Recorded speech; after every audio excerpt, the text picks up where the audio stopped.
I have tried to be fairly consistent in how these videos have looked, but in this one I'm going to change the videos a little bit, the visuals of the video to try to make it easier for people who are watching and are not only listening. I do generally try to make my videos in a way, at least when it's possible to, that you can just listen. Watching supplements and adds to what you're listening to, but it's not required to get the main information. But I'm trying this out to make it a little easier for people who do watch to see what's actually on the screen. So please let me know what you think in the comments. Kantō Kubo.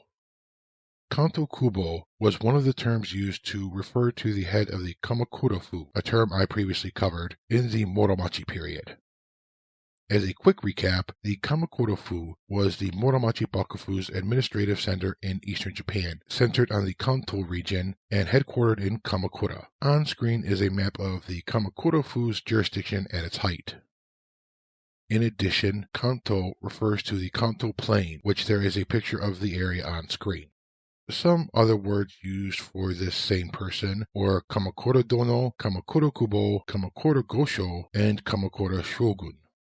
The position began in 1349 with Ashikaga Takauji's fourth son, Ashikaga Motouji, after which Kantō Kubo were descendants of Motouji until the last Kantō Kubo, Ashikaga Shigeuji, fled Kamakura in 1455. As you can probably tell by some of the words used to refer to the head of the Kamakura-fu, plus what I've previously covered, the Kantō Kubo was extremely high-ranking within the Bakufu.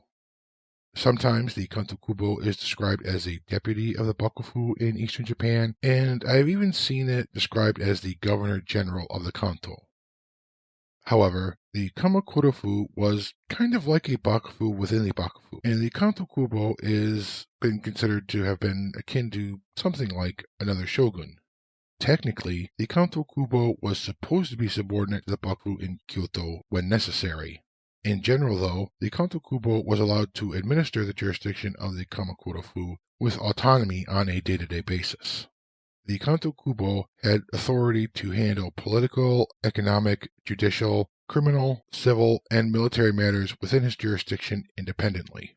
The reason why the Kantō Kubo and the Kamakura-fu as an administrative thing was given so much latitude, at least initially, was because, like Kyushu Tandai, the Kantō was too distant from Kyoto for the central Bakufu to govern on a day-to-day basis.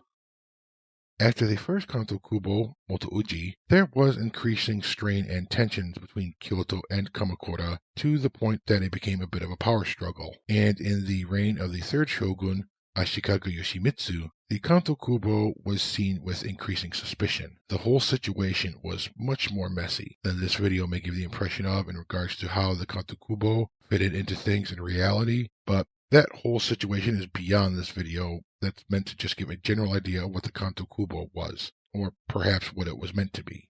Thank you so much for joining me and watching this video. I appreciate you giving me your time. Please check out the playlist for other videos on kanji and vocabulary words by myself and Anthony Cummings. Until next time, otsukaresama deshita.